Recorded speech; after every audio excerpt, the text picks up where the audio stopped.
Hello mga laagan, mayong buntag sa Agosto. Good morning everyone. I'm at the airport right now and I just finished checking in and then I'm just waiting here at the boarding gate for my flight. I'm going to Manila and then from Manila I'm flying to Kuala Lumpur in Malaysia and I'll be staying in Kuala Lumpur for 4 days.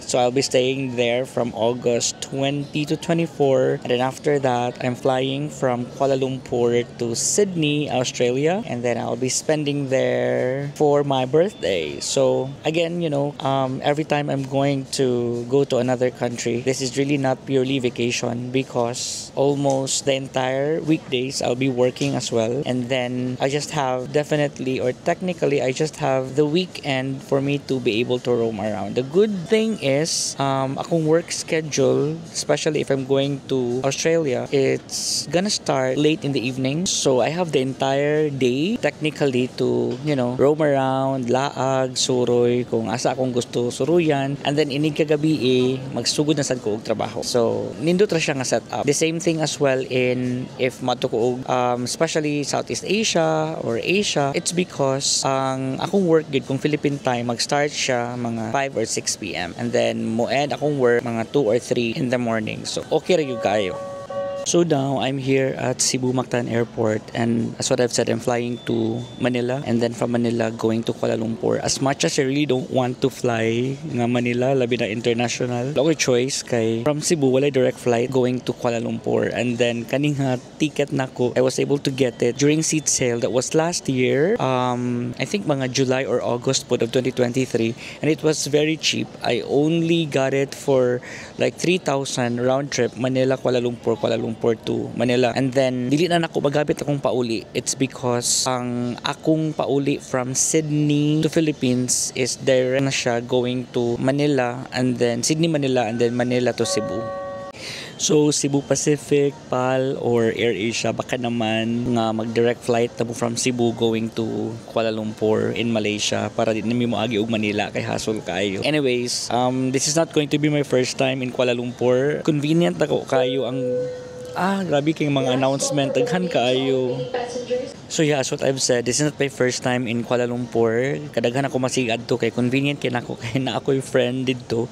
So anytime mo adto kog Malaysia, adto ko mopuyo sa ilaha. So at least makalibre na kog accommodation and wala malingaw ko sa Malaysia gyud. Ganahan ko sa ilahang lugar.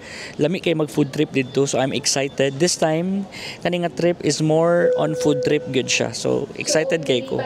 Imbis ang flight going to Kuala Lumpur is only like mga 4 hours. Ang akong travel time today going to Kuala Lumpur murag mahimutang siya mga 12 hours kay paghuwat pa like for example karon akong flight going to Manila 7:45 and then maabot ko dito mga ibutan talag 8:45 or 9 AM and then maghuwat ko until 9, 10, 11, 12, 1 mga 5 hours because my flight from Manila to Kuala Lumpur is 1 PM pa so 1:30 PM so dugay-dugay gyud nga paghuwat and then ang flight time going there mga 4 hours so moabot ko dito 5 PM ni mata ko 5 AM po drone so 12 hours yun dugay-dugay po kaayo. But anyways, the good news is I'm on vacation leave today because of my travel. So at least, makapahuway ko. Wala ko'y buhaton. Dili ko maguna-una og work. Pero naagoy work gamay kay naakoy business review the next day. So kinahanglan nako humanon ako ang mga presentation. So yeah, I'm just waiting for my boarding. And then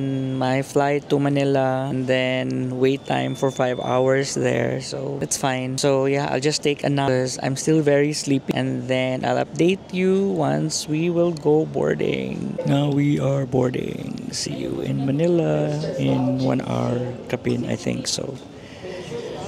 Praying for a safe flight for everyone. Bye. See ya.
So we just landed here in NAIA Terminal 3 and my problem is we landed very late. So nadugay and then it's already what, 10 in the morning. And then kuan pa na akong baggage. So akong baggage ani I hope sayo siya mo gawas kay para dalit ako makuha kay musaka pa ko sa check-in counter sa taas para mo check-in para sa akong flight to Kuala Lumpur. Unya akong flight is 1:15. It's already 10:10. I hope makaabot pa ko for check-in. So di gyud pwedeng if mag Manila mo and then ang inyong flight in between your connecting is gamay ra kaayo ang time kay naagi possibility nga di mo maka-take sa inyong next flight. So make sure good mga taas-taas yun ang allowance sa inyong flight.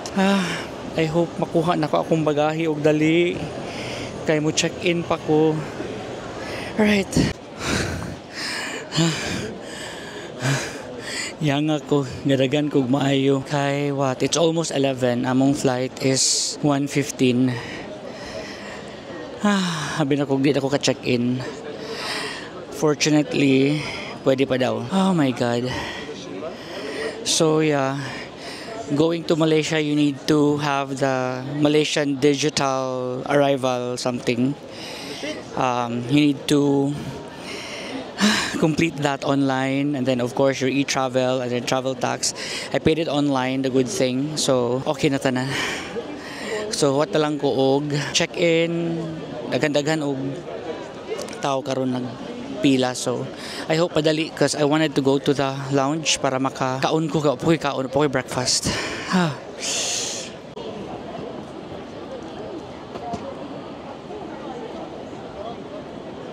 So now I'm out of immigration. Everything was very efficient. It was fast, actually, so I don't have any problems. There were actually a lot of questions in the immigration for me. It's just that the questions are very friendly. The immigration officer just asked me, where am I going? So I said I'm going to Kuala Lumpur. And then she asked me about what I'm gonna do there. I said just for vacation. And then after that, she asked me what am I gonna do in Kuala Lumpur. I said mag-food trip ko kaya it's my birthday. And na siya, ha kasad good nimo mag-food trip alone ka? Ikaw ra usa? Anak ko, yeah, ako ra usa. Ako ra usa mag-food trip. And then ano siya, mao ba? Okay ra nimo ko nga. Anak ko nga, yeah, mas better mag-food trip na alone kaysa na ay mga kuyog kay hindi ko ganahan mag-agad og mga tao. Katawa ra siya. So yeah, it was a very friendly conversation. And then after that, security, and then yeah. Now I have 1 hour before boarding time. So wala pa ko'y pamahaw. And it's lunchtime already. So ato ko og lounge. I-try na ko diri sa Pugs. Kay wala pa ako ka-try diri. Naka-try ko permi sa Marhaba. So ato ta sa Pugs karon. Pugs is nindot daw kay daghan og option. Napa diri ka ang Pugs? I hope na din he. Yeah, I'm going to use my credit card, my RCBC credit card to enter. I have unlimited access here kasi. So I'm so excited. Mumukaon kay gutom na kaayo. Let's go, let's go. So, nako sa Marhaba Lounge karon. It's because grabe ang waiting sa Pugs. So, at least sa Marhaba, pwede. So, I'm using my Security Bank na credit card para masulod din. Accept po sila o mga Union Bank na credit cards dire. So, dito sa Pugs is RCBC. Nga unta gutom kay ko. No. So, I have kaya kumukuha diri inyo alas 12. Kaya boarding namin 12:35 something. Check na po bayad ang boarding time. Yeah, 12:35 akong boarding. Oh, dali na ko. Kailangan ko mo kaon kayo. Mainom kong tambal para sa high blood o cholesterol. Palingon kung maayo ang gabi. Hindi na jugo ganahan din alin ako. Hindi ganahan maayo Manila. Kaya hasol kayo. Dugay kayo maabot imong bagahe. Paabot ko akong bagahe mga almost 1 hour.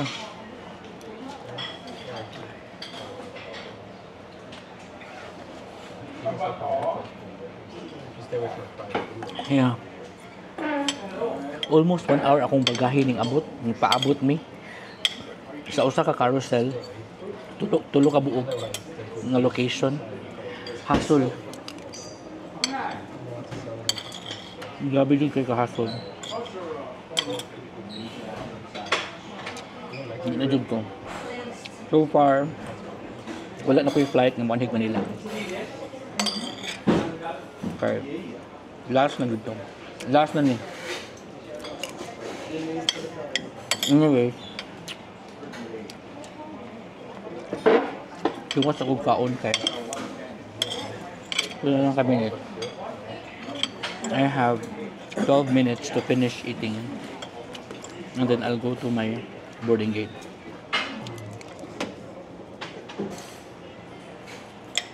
Dami ang veggies eh.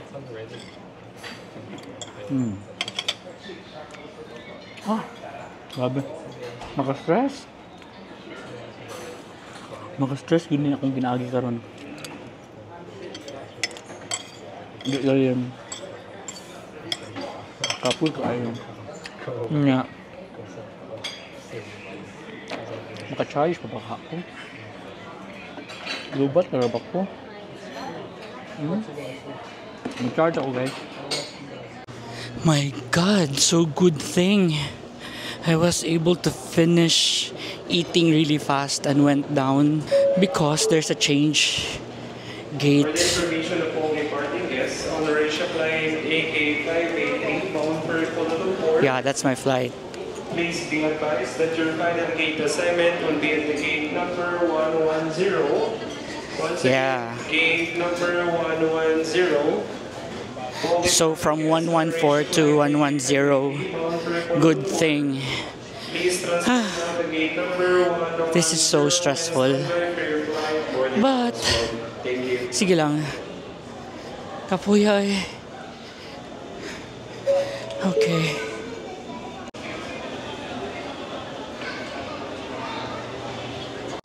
So, we are now boarding. Just in time.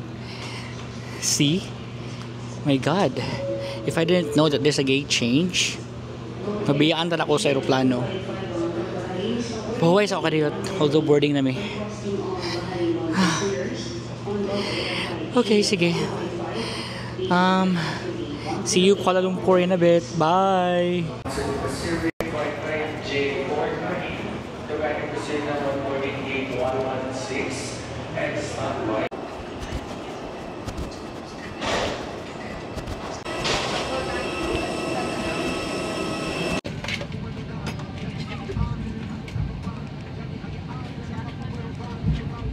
Being refueled. For your safety, please remain seated with seatbelts unfastened. Usage of Guys, take off na may padong Kuala Lumpur. Matug sa ko kay duka kay ko na stress ko kanina. So flying time is 4 hours. So maabot mi ang Kuala Lumpur 5 p.m. I think wala may time difference ang Kuala Lumpur of Pilipinas. So yeah, matulog ko kay duka kay ko. Pero I hope makatulog ko muna siya riha. So sige, kita-kits sa Kuala Lumpur. Good afternoon, bye.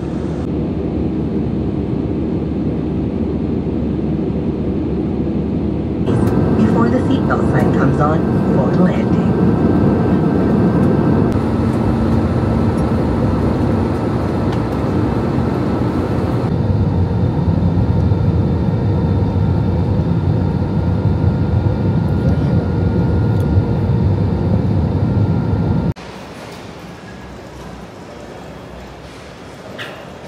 Finally touchdown here in Kuala Lumpur after 4 hours of very turbulent na turbulent nga flight. Grabe ang turbulence ito nga flight eh. Nalabad akong ulo. Ako nalipong. But anyways, thank God for the safe flight. And then after here, diretso na immigration. After immigration, kuha sa baggage. After kuha sa baggage, mag-claim sa ako ang tawagan na. Claim sa ako ang SIM card. And then after SIM card, diretso na sa ilahang train going to KL Central. So yeah, I'm happy to be back here in Kuala Lumpur. I'll be staying here for 20, 21, 23, 24, 4 days. And then after 4 days, I'm flying to Sydney, Australia. So yeah, this is the end of the video. Thank you all for watching. And then I'll just give you, some clippings and videos of Kuala Lumpur International Airport. So kaning KL A2 mo ni siya ang hub sa AirAsia. So tanan AirAsia nga flight na diri sa KL A2, and then the rest of the other airlines adto sa KL A1. So buwag na siya nga airport. All right. Thank you all so much. Bye-bye everyone.